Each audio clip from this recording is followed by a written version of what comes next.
Okay, so you're thinking about buying a boat and you're starting to look around and you're starting to see that it's all very confusing and you're wondering what kind of boat is for me, what's going to work for me. Well, those are the things we're going to talk about today and we'll get right to it. Okay, so in order to figure out what kind of boat you want, what type of boat you need to start thinking about what you're going to use the boat for, what kind of activities you see yourself doing, what do you hope to get out of the boat, what are you going to be doing most with the boat. These are all good questions to ask yourself to decide on what type of boat you need. And in order to do that, we got to figure out what different types of boats do. Keep in mind that between these different types of boats, there are many different variations, mostly in hull design and seating layouts. So let's start off with the most basic of boats, the skiff. They typically come in sizes from about 12 feet to about 17 feet. They have smaller outboards. They're going to be very economical, easy to operate. And the most basic models have a tiller type steering. And then as you move up the scale, you may get a console with a steering wheel and separate controls. Skiffs are great as an entry-level boat, but they're typically only designed to carry maybe 1 to 3 passengers. Moving up, next type of boat we're going to talk about is the runabout. And the runabout or sport boat ranges in size from around 16 feet on up to 30 plus feet. They come in 2 basic configurations. The bow rider, which gets its name simply because there's seating in the bow area, and then also in a closed bow version. The closed bow version typically will have some sort of storage underneath this section right here, maybe even a small berth just to lay down in, depending on the size of the boat. Outboard power, stern drive, or inboard power are both common on this type of vessel. And if your plan is to run around, do a lot of boat riding, some water sports, water activities like skiing or wakeboarding, these type of boats will do the job for you very nicely in comfort and speed and performance. Now moving on to fishing boats. Most popular style fishing boat, the center console. And they call it a center console pretty much because the steering console is right in the center of the boat. This allows you to walk around the whole boat if you have a fish on. The center consoles are extremely popular across the country, across the world really, as the desired fishing type platform there is. Again, many variations on this. They range in size from about 17 feet up to almost 50 feet, depending on what you're looking for. Most are equipped with outboard engines, although stern drives are certainly available, as well as straight shaft inboards. And we're going to talk about the different engine types here in a little bit. So we'll get into that in the next section. Along with center consoles, if you're looking for a little bit more versatile type boat, you have the dual console boat. And they call it dual console pretty much because you have the steering console on one side and then another console on the other side. This usually houses maybe a head compartment or some sort of storage compartment, and then a full windshield around the boat with a walk-through. Now the dual consoles, they carry passengers in the front, like the sport boats, but as you can see, a little less cushions, a little less carpets and those type of things. The boats are designed to be washed out after use, cleaned up from fish blood and things like that. So a lot like the sport boats or bow riders, just more fishy.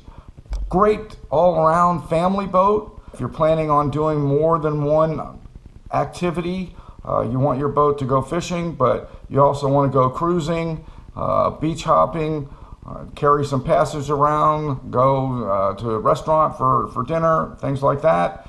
The dual console boat I consider to be the sport utility of the boating world. And these range in size, again, from about 16 feet on up to the 40-foot range. Along with the fishing boats, you have the walk-around cuddy. And they call it this because you have a small cabin in the front of the boat, but you're still able to walk around the whole boat if you're working a fish around the edges of the craft. You have an open cockpit area for fishing. Not a lot of carpets, not a lot of canvas and vinyl on the boat. Keeps it easy to keep clean, keep it washed down. This boat is going to be designed typically for a little bigger waters, wherein offshore duty is not completely out of the question, certainly depending on the size. These are going to range in size from about 19 feet on up to just about as large as you want to go, 30, 40, 50 feet. The walk-around cuddy, great boat if you live in an area where the weather gets a little coolish. You want a place to get out of the weather, get out of the rain for if you run into a little storm. The cabins are sparse, maybe room for 2 people, possibly a head, and that's about it. Next, we move on to the cruiser type boat. Cruisers are cabin boats. They are typically laid out more like the sport boats, except you have a full cabin, have all the amenities of home, galleys, refrigeration, sometimes air conditioning, room for at minimum 2 to 6 people, room to stay over and sleep over. They usually include things like shore power, enough tankage and power to do some coastal cruising. These are great boats if that's what your plan is, to do some dock hopping and cruising up and down your coastal area. The cruiser type boats are great for that. They range in size from about 23 feet on up to just about as large as you want to go. Perfect boat for someone who has ideas of spending weekends or spending a few nights on the boat out on the water. The last types of boats I want to talk about are the deck boat models and pontoon boats. The deck boat models are very similar to the runabout and sport boats. The only difference really in the design of the deck boat is that they take the full width of the boat and they bring it very far forward. This just creates a larger seating area, a little roomier inside the boat. The boat is not nearly as pointy in the front, so that creates a space that is conducive to carrying more passengers. These are people carriers, both the pontoons and the deck boats. The deck boats basically come in a couple of configurations, seating layouts. Deck boats have become very popular, are extremely versatile. They'll carry your friends, your family, everybody can come along, and then they still have the performance of the sport boats. Then you have the pontoon boats. Pontoon boats have really come a long way, especially in about the last 10 years. They are better built, they are powered with higher horsepower engines. You can still get the basic 2-tube model, that 2 logs or 2 pontoons with a smaller outboard. Typically, unless you're really in a small lake or a small waterway, I probably wouldn't want to go less than about 50 horsepower for your pontoon boat. But you can also go all the way up to 30 plus feet, triple outboard, quadruple outboard configurations that are capable of speeds of over 60 miles an hour. So there's a whole gambit of different variations and floor plans and seating layouts when it comes to pontoon boats. Great choice for the water. They all do have a very forgiving ride quality and are very easy to get on and get off the boat, flat inside and usually wide open, so it's very easy to move around within the boat too. Pontoons are a great choice, as well as the deck boats. Okay, now within those different types of boats, skiffs, center console, dual console, cruiser, there are a number of different hull configurations. Now the hull is the bottom of the boat. I have a few of them here pictured. You have the round bottom. You're going to find this mostly on sailboats or rowing dinghies, things of that nature. This is your flat bottom boat, your skiffs, your John boats, things like that, boats of that nature are going to have the flat bottom like that. Then you have a small V hull or shallow V, the deep V, catamaran, and tri-hull. Now each one of these hull configurations produces a different ride quality. The round type bottom in a sailboat is going to be very soft. This is a displacement hull. This is not a planing type hull. So it could be rolly from side to side, but you're not going to get any kind of pounding or anything like that. Whereas the flat bottom boat, good for stability, pretty good for speed, but in any kind of rough water, any kind of chop, it could start to pound and possibly even give you a kind of a wet ride, where if there's wind, you're going to get spray inside the boat and make you wet and uncomfortable. The shallow V, going to help that a little bit. You'll get a little better ride quality, a little less spray, a little more comfort. Then you go to the deep V. This is going to be for bigger water, going to give you a more comfortable ride in bigger seas. There's going to be less pounding. The V configuration will cut through the waves. This is the type of hull that you're going to see in most offshore type vessels. Catamaran, great hull design for rough water as well as stability. With the V hull, the trade-off for the wave cutting capabilities means the boat does have a tendency to roll from side to side in a seaway, which can be uncomfortable. You don't get that with the catamaran because it's stable, very stable. The hull is not going to roll from side to side. The smaller sponsons are going to cut through the waves. Catamarans, nice design. The tri-hull. This is a boat that's going to be very efficient. A lot of your deck boats use some type of variation of this cathedral hull or tri-hull. The outer sponsons give stability. The shallower V gives performance and comfort. This hull configuration has been around for a long time.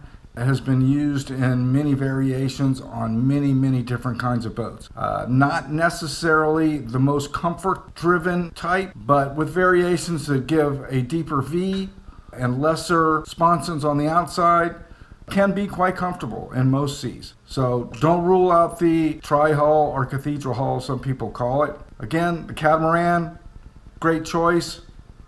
Deep V hull for offshore, bigger waters. The shallower V hull for inshore waters. Flat bottom for john boats, skiffs, small fishing boats. And the round bottom for sailboats or rowing dinghies. Now that we've talked about some of the different types of boats that are available out there, let's talk about how to power them. There's 4 basic major propulsion systems that are available today. First one would be the straight shaft inboard. This consists of an automotive type engine mounted somewhere around the middle part of the boat with a straight shaft that goes through the bottom of the boat, a propeller mounted on the end of that shaft, and then a separate rudder system. You're going to see the inboard boats a lot on the tournament style ski boats that will accommodate a vast majority of all your water sports, including wake surfing, wakeboarding, slalom water skiing. The inboard boats are going to be very strong in low end torque and towing capabilities. They do have some drawbacks when it comes to efficiency, top speed, and they have a little learning curve and some quirks with handling at slow speeds around the docks. And you have the outboard motor. A lot of the manufacturers, a lot of boats, it seems that everything in the industry is moving toward the outboard motor. A lot of good reasons for that. First of all, the whole motor and drive system is all one package. This hangs on the back of the boat, outside of the boat, so it makes maintenance and repairs easy to get to, easy to handle. A lot of stuff is easy to do yourself. The technology with the new outboards are extremely strong, reliable, quiet, fuel efficient. The 4-stroke outboards are probably the most popular today, although there is still a manufacturer out there that is making a 2-stroke fuel injected outboard, which is every bit as fuel efficient, almost as quiet, certainly as powerful. We'll get back to the difference between 2 and 4-stroke outboard motors here in just a minute, but I'm going to move on. Is the stern drive or inboard outboard. This is a automotive type engine, again like the inboard, inside the boat, and then on the outside of the boat is a outdrive which houses the gear case and propeller. This also allows the outdrive to be trimmed, moved up and down. Stern drive boat is extremely popular, probably one of the more popular type of propulsion systems out there. They are fuel efficient. They can range in power from a small 4-cylinder engine on up to just about as much power as you want to put in one. They do have some drawbacks when it comes to maintenance, being able to work and repair them. Because the engine's inside the boat, there can be some space constraints that make it difficult to get to certain parts and move around the engine to remove and replace parts as necessary.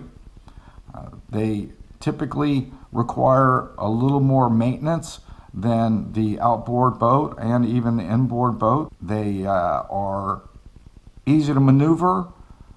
A lot of people feel very comfortable with the inboard outboard type setup because, again, the engine inside the boat is an automotive type engine, which a lot of people feel very comfortable around. So the inboard or stern drive boat, as it's called, is a very nice power plant and very popular. I think the industry, like I said before, is kind of moving toward the outboard, but still lots of inboard, outboard, stern drive boats available from manufacturers new as well. The next thing we're going to talk about is the jet drive. Jet drives are not a jet propulsion system like a airplane or a rocket. Jet refers to a water jet. So you have a straight shaft that is powered by the engine, which is inboard on the boat. The straight shaft has a impeller.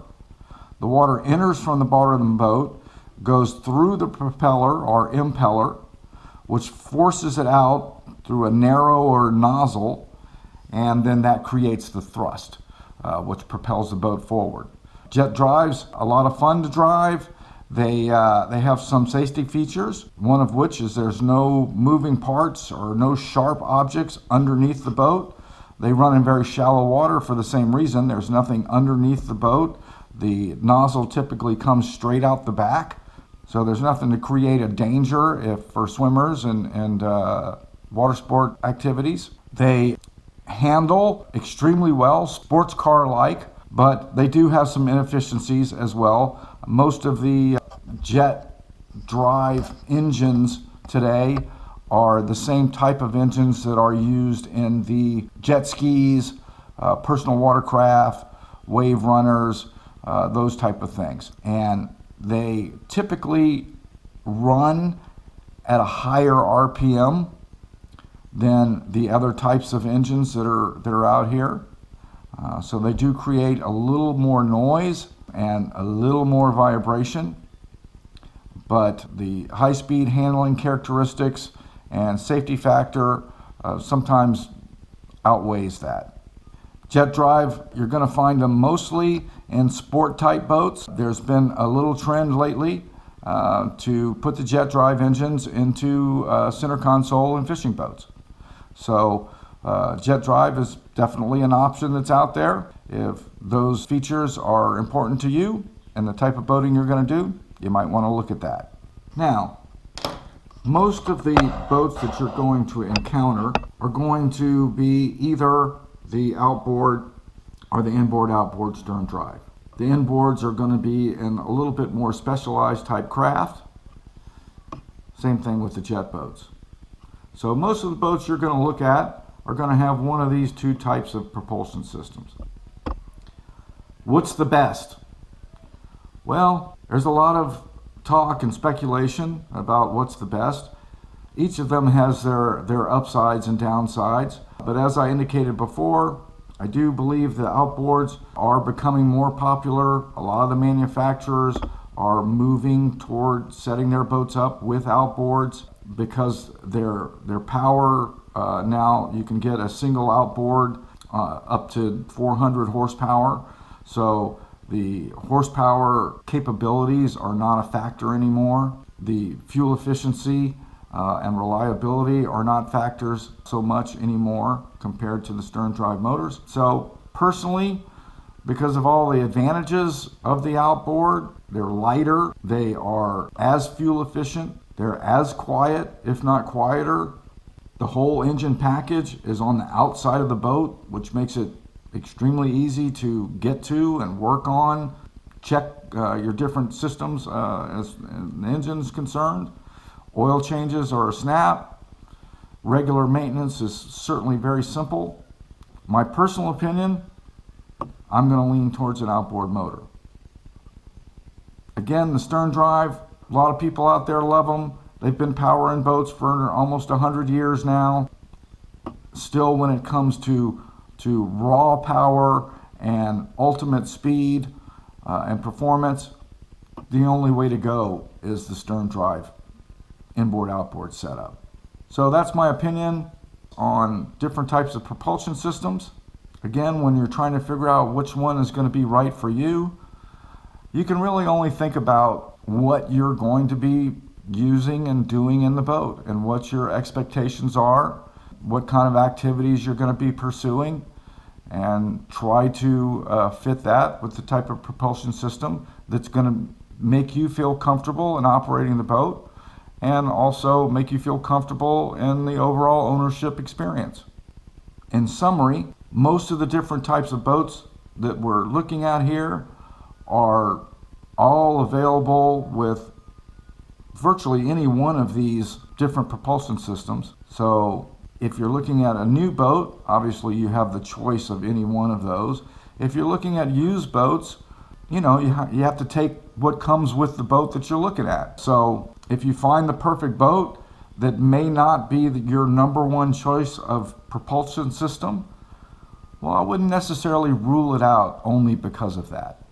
Okay, one last thing that I wanted to talk about was the difference between two-stroke and four-stroke when it comes to outboard motors. Now, we have to go back just a little bit. The four-stroke outboard didn't really start to become popular until the early 2000s. Before that, all outboards were two-stroke motors. If you're talking about looking at used boats and you're talking about boats that are older than 10 years old, 12 years old, which there's still quite a few very nice boats out there in that age, you're going to be looking at mostly two-stroke motors. Now, these two-stroke motors of that day, most of them were carbureted. Most of them at that time were oil injected. In other words, with the two-stroke motors, the oil is mixed with the gas, and this is the lubrication that keeps the motor operating like it's supposed to. There's no separate crankcase for oil like in your car. The oil mixed with the gas lubricates as it's being burned through the engine. This is not very green. It can create some smoking. It's not super clean. So the older outboards, they weren't nearly as fuel efficient as the newer outboards are today. Although some advantages is they were very simple in their design, which made them mostly pretty reliable. There's many outboard engines, old two-stroke motors out there that are 25, 30 plus years old that are still operating just like the day they were bought originally. When we move to the modern two and four-stroke outboards, there's basically one manufacturer that has put all their eggs in the two-stroke basket, and that is Evinrude by BRP. Their two-stroke outboards are computer-controlled, fuel-injected, and oil-injected engines. They're extremely powerful. They are very fuel-efficient. They are mostly quiet, simple to operate, easy to maintain. In fact, that manufacturer says they don't even require you to come in to the dealership after a new purchase for 5 years. So, I mean, that says something when it comes to ease of maintenance, ease of ownership. The 4-stroke motors, also fuel injected, extremely quiet, not quite as simple in their design, but also extremely reliable, very powerful, and you don't have the oil mixed with the gas, so they are a little cleaner when it comes to operation, and some say maybe a little more fuel efficient. Again, which one's better? That's going to be a toss-up, and that's going to be a decision that you need to make for yourself. But the industry shows that the 4-stroke motors are probably a little more popular than the 2-stroke, but the 2-stroke engines have some advantages: a little lighter weight, a little more power, or low-end power, torque, if you will, over the 4-stroke motors. Either one of them can make a great engine and propulsion system for your boat. But if you're talking about boats that are older than about the year 2000, you're going to be talking about 2-stroke motors. And most of them in that time period are going to be carbureted 2-stroke motors. This is a completely different animal from the modern fuel-injected, oil-injected 2-stroke motor. So you can't confuse the two, and you can't really compare the two either. Good luck with picking your propulsion system for your next boat. And the next thing we're going to do and talk about is go out to a boat and take a look, so I can show you what kind of things to look at, what kind of things to look for, what kind of questions to ask, and help you get started on getting on the water with your next boat.